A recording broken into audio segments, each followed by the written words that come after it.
Itong si Ka-Coffee mga Kanizar, naging judge, no? Naging hukom na, akusado agad.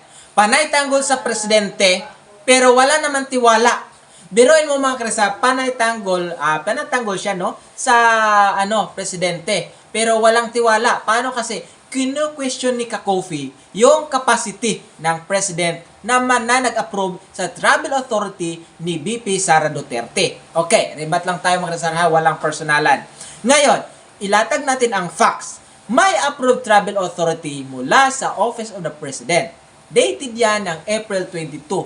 Naka-leave of absence yan ha. At malinaw, personal expense ni BP Sara.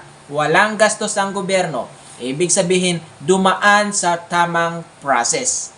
May pirma, nilagdaan niya ng, sa Malacanang, sa Office of the President. Documented yan. Ngayon, simple lang ang tanong, kung tatakas, hindi ka pa ba magpapa-approval? Di ba? Papapirmahan mo pa ba sa Malacanang? Kasi kung may basbas at may dokumento, saan papasok yung sinasabi nilang pagtakas? Ka-Coffee, gets ko naman na pwede mong i-question ang timing. Valid yan, di ba? Pero ibang usapan Ka-Coffee kapag may paratang na wala ka namang ebidensya na hawak, di ba? Doon na naging haka-haka. Hindi na analysis yan, kundi intriga mo na lang yan talaga sa ating BP, no?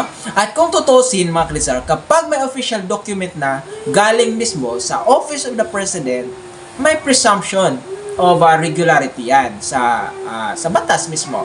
Yes. Ibig sabihin po niyan, assume, valid talaga yan. Unless mapatunayan na may mali talaga, di ba? So ngayon, mga Kanizar, facts ba ang pagbabase natin o assumption lang?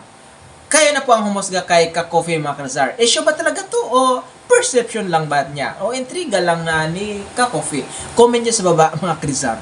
Baka mamaya, ito namang si Ka-Coffee ay intriga lang, puro intriga lang sa kanya, no? Wala namang hawak na ebidensya o papansin lang talaga yan.